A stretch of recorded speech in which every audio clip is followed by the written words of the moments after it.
ഒരു 55 വയസ്സുള്ള ഒരു ഡയബറ്റിക് പേഷ്യൻറ്റ് എമർജൻസി ഡിപ്പാർട്ട്മെൻറ്റിലേക്ക് വരികയാണ്. Complaints of fever, low BP, hypotension and confusion. എന്തായിരിക്കും നിങ്ങളുടെ ഇനീഷ്യൽ മാനേജ്മെൻറ്റ്, അല്ലെങ്കിൽ എന്തായിരിക്കും നിങ്ങളുടെ ഒരു സസ്പിഷൻ? ഹലോ ഗായ്സ്, നമ്മളിന്ന് സംസാരിക്കാൻ പോകുന്നത് സെപ്സിസിനെ പറ്റിയിട്ടാണ്. നമ്മുടെ ശരീരത്തിലുള്ള ഒരു ഇമ്മ്യൂൺ റെസ്പോൺസ് ഉണ്ടല്ലോ, അത് നമ്മുടെ ശരീരത്തിലുള്ള ഒരു ഇൻഫെക്ഷനോട്, സ്പ്രെഡാകുന്ന ഇൻഫെക്ഷനോട് ഒരു ഭയങ്കര ഓവറായിട്ട് റിയാക്ട് ചെയ്തിട്ട് ചളമാക്കി കുളമാക്കി നമുക്ക് തന്നെ ഹാംഫുൾ ആക്കുന്നൊരു സിറ്റുവേഷനാണ് സെപ്സിസ് എന്ന് വിളിക്കുന്നത്. ശരീരത്തിൽ എവിടെയെങ്കിലുമുള്ള ഇൻഫെക്ഷൻ ബ്ലഡിലേക്ക് വരികയും പിന്നെ അതൊരു മൾട്ടിപ്പിൾ ഓർഗൻ ഫെയിലിയറിന് കാരണമാകുകയും മൾട്ടിപ്പിൾ സിസ്റ്റത്തെ എഫക്റ്റ് ചെയ്യുകയൊക്കെ ചെയ്യുന്നൊരു കണ്ടീഷൻ. ഇനി ഇതിൻ്റെ കൂടെ ഒരു പെർസിസ്റ്റൻ്റ് ആയിട്ടുള്ള ഒരു ഹൈപ്പോടെൻഷൻ, ലോ BP കൂടി വരികയാണെങ്കിൽ അതിനെ നമുക്ക് സെപ്റ്റിക് ഷോക്ക് എന്ന് വിളിക്കാം. ഇനി ഇതിൻ്റെ കോസസ് നോക്കുകയാണെങ്കിൽ നമ്മൾ ഓരോ സ്ഥലത്ത് പെർട്ടിക്കുലർ ഇൻഫെക്ഷനൊക്കെ ഇത് സ്പ്രെഡ് ആകുന്നുണ്ടാവുക.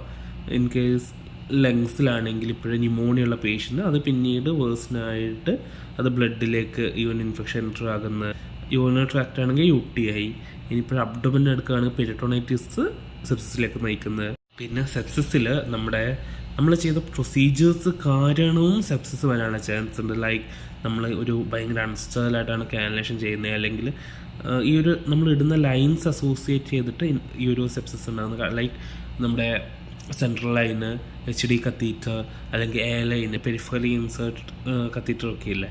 അപ്പോൾ അങ്ങനെയുള്ള കാര്യങ്ങളൊക്കെ കാരണം നമ്മൾ സെപ്സിസിലേക്ക് നയിക്കുന്നുണ്ട്. അതായത് ഈ ലൈൻസും ഒരു കാരണമാകുന്നുണ്ട്. ഈ ഫോൾസ് കത്തീറ്റർ കുറേ പ്രൊലോങ്ഡ് ആയിട്ടുണ്ടാകുമ്പോഴേ UTI വരാനുള്ള ചാൻസ് ഉണ്ട്. അത് പിന്നീട് സെപ്സിസിലേക്ക് നയിക്കാനുള്ള കാരണമാകുന്നുണ്ട്.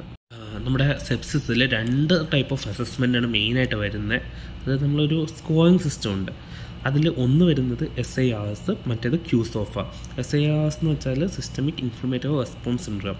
QSOFA എന്ന് പറഞ്ഞാൽ quake sequential organ failure assessment ആണ്. ഇങ്ങനെ 2 ടൂൾസ് ഉണ്ട്. അതിൽ SIRS എന്ന് വെച്ചിട്ടുണ്ടെങ്കിൽ നമ്മൾ ഇൻഫ്ലമേഷൻ്റെ പ്രസൻസ് അളക്കാൻ വേണ്ടിയിട്ട്, അസസ് ചെയ്യാൻ വേണ്ടിയിട്ട് യൂസ് ചെയ്യുന്ന ടൂളാണ്. അതിൽ വരുന്ന മെയിനുള്ള കാര്യങ്ങൾ, ഒന്ന് ടെമ്പറേച്ചർ 36ൽ കുറവോ അല്ലെങ്കിൽ 30ൽ കൂടുതലോ ആണെങ്കിൽ 1 പോയിൻ്റ് കിട്ടും. പിന്നെ നമ്മുടെ ഹാർട്ട് റേറ്റ് ഗ്രേറ്റർ ദാൻ 90 ആണെങ്കിൽ 1 point, respiratory rate greater than 20 ആണെങ്കിൽ 1 പോയിൻ്റ്, WBC കൗണ്ട് 4000ൽ കുറവോ 12,000ൽ കൂടുതലോ ആണെങ്കിൽ 1 പോയിൻ്റ്. അപ്പോൾ ഇതിൽ 2ഓ അതിലധികമോ സ്കോർ ഉണ്ടാകുകയാണ് ഇൻഫ്ലമേഷൻ്റെ പ്രസൻസ് ഉണ്ടെന്ന അർത്ഥം.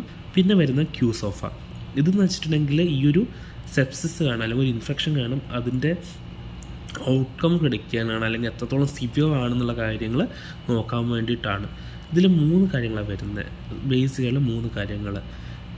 ഒന്ന് നമ്മുടെ systolic BP. Systolic BP less than 100 ആണെങ്കിൽ 1 point, respiratory rate greater than 22 ആണെങ്കിൽ 1 പോയിൻ്റ്, GCS ലെസ് ദാൻ 15. നമ്മൾ GCS ഫുള്ളാണ് 50 എന്ന് പറയുന്നത്. അപ്പോൾ 1 പോയിൻ്റെങ്കിലും കുറയാണെങ്കിൽ അവിടെ ഒരു 1 സ്കോർ കിട്ടും.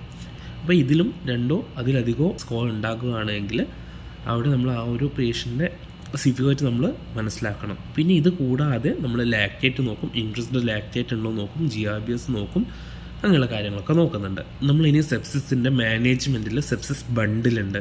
ഇതിൽ പേഷ്യൻ്റ് 3 സാധനങ്ങൾ കൊടുക്കും, 3 സാധനങ്ങൾ നമ്മൾ എടുക്കും. നമ്മൾ എടുക്കുന്ന സാധനം നോക്കുകയാണെങ്കിൽ ഒന്ന് VBG അല്ലെങ്കിൽ ABG, ആർട്ടീരിയൽ ബ്ലഡ് ഗ്യാസ് അല്ലെങ്കിൽ വീനസ് ബ്ലഡ് ഗ്യാസ്.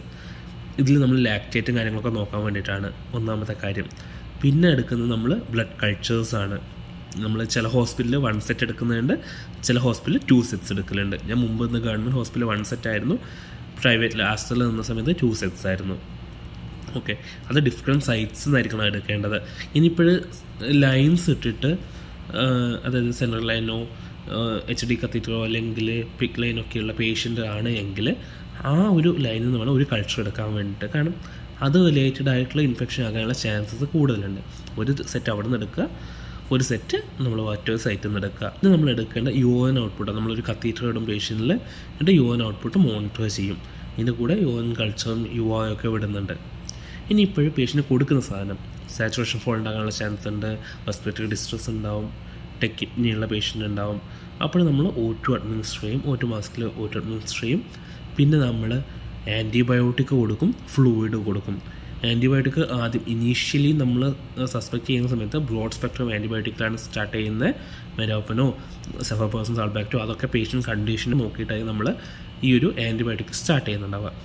പിന്നെ ഈ ഒരു കൾച്ചറിൻ്റെ റിപ്പോർട്ട് വന്നിട്ട് 3 ദിവസമൊക്കെ എടുക്കും. അപ്പോൾ ഈ ഒരു കൾച്ചറിൻ്റെ റിപ്പോർട്ട് വരുമ്പോൾ മാത്രമേ നമ്മൾ അത് സ്പെസിഫിക് ആയിട്ടുള്ള ആൻറ്റിബയോട്ടിക് സ്റ്റാർട്ട് ചെയ്യത്തുള്ളൂ. പിന്നെ ഫ്ലൂയിഡ് കൊടുക്കും. ഓക്കെ, അത് മിക്കവാറും ക്രിസ്റ്റലോയിഡ്സ് ആയിരിക്കും നമ്മൾ NS കാര്യങ്ങളൊക്കെ കൊടുക്കുന്നുണ്ട്. ഇപ്പോഴേ ഹൈപ്പോടെൻഷൻ ഉണ്ട്, സെപ്റ്റിക് ഷോക്കിലാണ് പേഷ്യൻ്റ്.